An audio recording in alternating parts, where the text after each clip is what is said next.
saint évangile, paix à tous. Et à ton esprit. Lecture du très saint évangile selon saint Luc. Gloire à toi, Seigneur, gloire à toi. Soyons attentifs.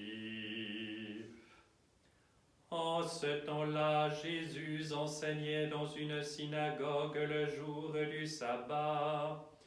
Or, il y avait là une femme possédée depuis 18 ans d'un esprit qui la rendait infirme. Elle était toute courbée et ne pouvait aucunement se redresser.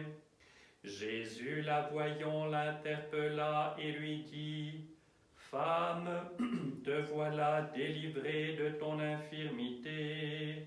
Puis il lui imposa les mains, et à l'instant même elle se redressa et rendit gloire à Dieu. Mais le chef de la synagogue, indigné de ce que Jésus eût fait une guérison le jour du sabbat, prit la parole et dit à la foule: Il y a 6 jours pour travailler, venez donc vous faire guérir ces jours-là et non pas le jour du sabbat. Hypocrite, lui dit Jésus, est-ce que chacun de vous ne délie pas de la crèche son bœuf ou son âne le jour du sabbat pour le mener à l'abreuvoir? Et cette fille d'Abraham que Satan tenait enchaînée depuis 18 ans, ne fallait-il pas la délier de ses chaînes le jour du sabbat?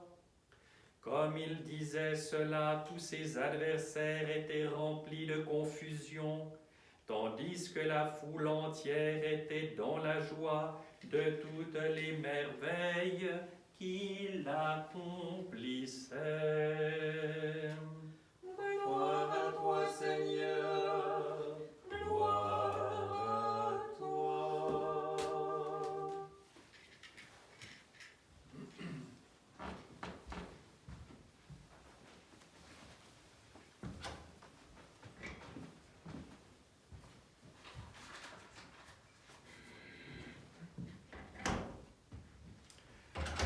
Au nom du Père et du Fils et du Saint-Esprit, ainsi soit-il. Chers frères et sœurs,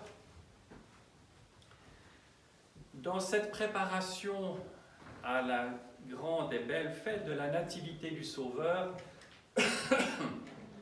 le Seigneur cette année a permis que le calendrier fasse que nous commémorions l'icône de la Mère de Dieu Znamenie, ou dite du signe de Novgorod, une autre aussi, celle de Koursk, etc. Mais c'est toujours l'icône de la Mère de Dieu du Cygne.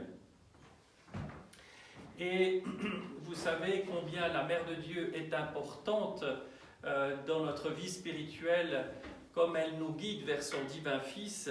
Et je pense qu'il y a une place de choix véritablement à lui accorder dans cette préparation à Noël. Et pour illustrer cela et ce miracle qui s'est produit en son temps, je vous donnerai un petit texte, une petite homélie du prêtre Roman Svichuk. L'un des plus anciens types iconographiques représentant la Mère de Dieu, où l'on voit la Toute Sainte les bras élevés en signe d'intercession, et portant le Christ Emmanuel, c'est-à-dire le Christ enfant, sur son sein, a commencé à se répandre aux alentours des 11e et 12e siècles. Et vous voyez l'icône sur le pupitre devant vous, c'est tout à fait cela.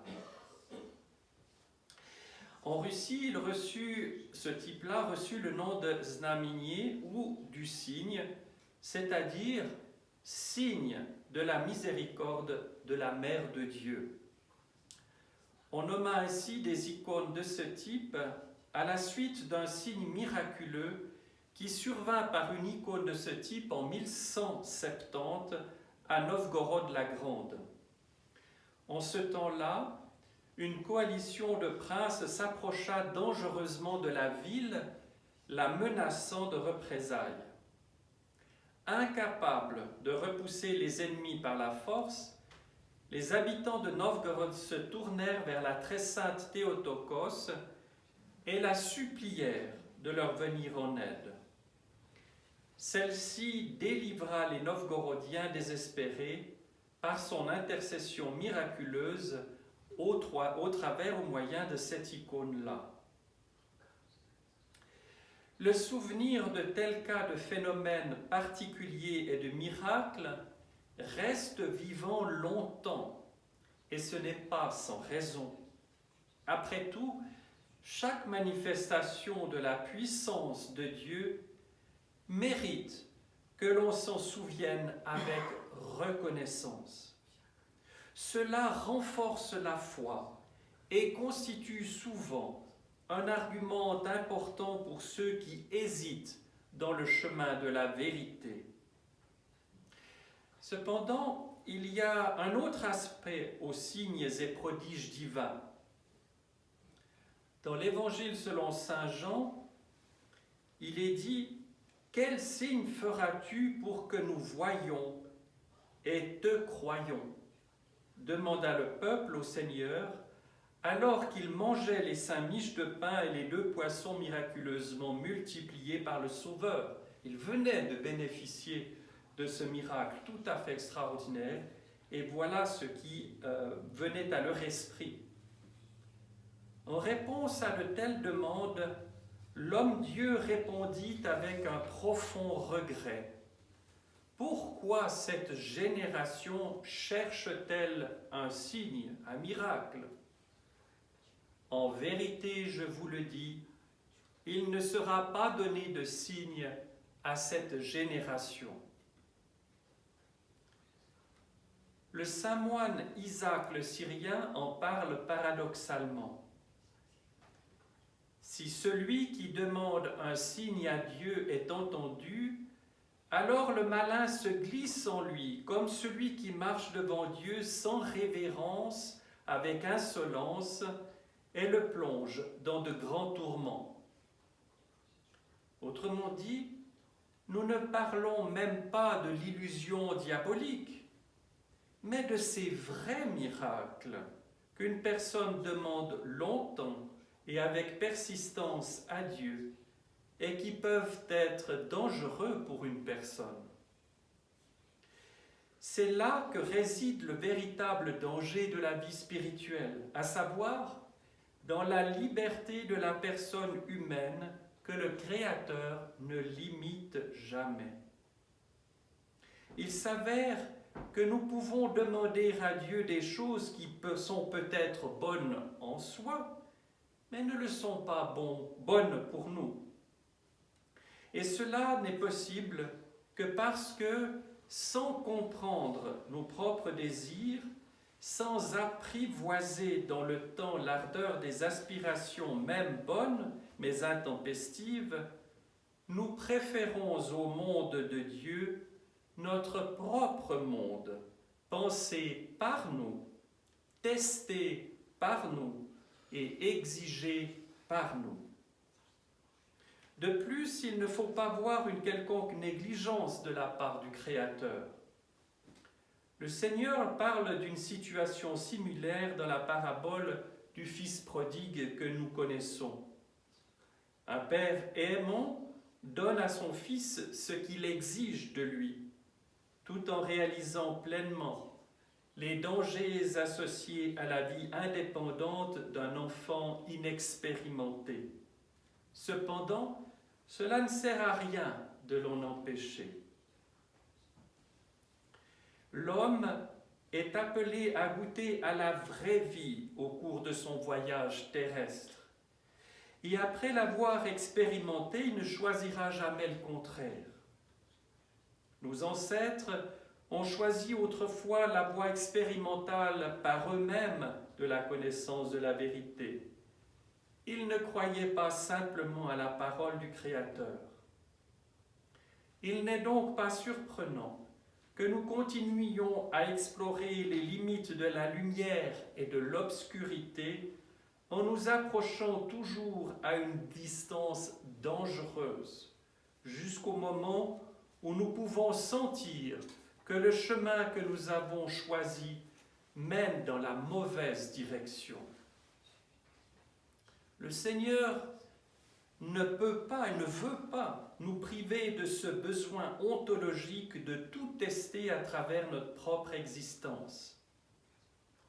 Cependant, pour reconnaître la frontière ténue entre ce qui est vraiment nécessaire à notre vie et ce qui est inopportun, entre un appel bienveillant et filial au Créateur et une exigence audacieuse de liberté et d'espace personnel, il est nécessaire d'avoir un goût spirituel, un sens spirituel particulier, avoir la capacité de reconnaître la vanité d'un désir, fût-il sincère, de faire une bonne action. Cette capacité à discerner les esprits vient avec le temps, après beaucoup de travail et de patience. C'est un fruit du Saint-Esprit. C'est le sort des élus, des saints. Il est préférable pour nous de ne pas essayer de déterminer la qualité d'un phénomène spirituel avec notre propre esprit en nous basant sur notre expérience personnelle. Nous ne devons pas explorer ce qui est au-delà du monde proche et compréhensible sur un plan matériel ou spirituel. Nous ne devons pas demander quelque chose qui devrait changer radicalement les circonstances de nos vies.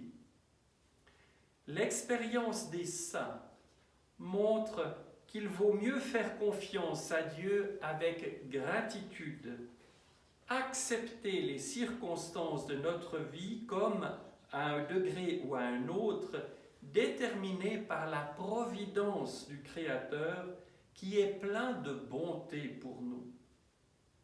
Si nous lui faisons confiance, il ne tardera pas à nous enlever tout ce qui ne nous est pas utile. Si les circonstances nous obligent réellement à nous tourner vers Dieu pour un miracle, alors que cet appel contienne plus de contrition pour notre propre faiblesse que d'exigence de justice ou de ce qui appartient au Créateur seul.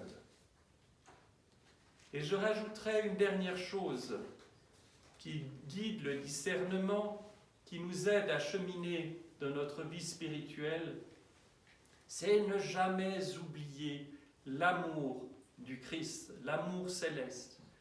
Il n'y a pas de quête véritable, il n'y a pas de désir véritable et qui puisse arriver à épanouissement, à accomplissement, s'il n'est pas nourri de l'amour du Christ.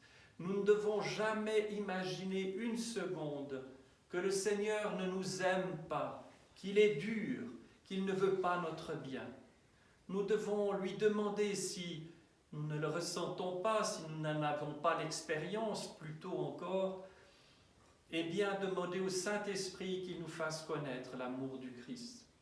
Parce qu'à ce moment-là, tout devient possible, tout prend sens.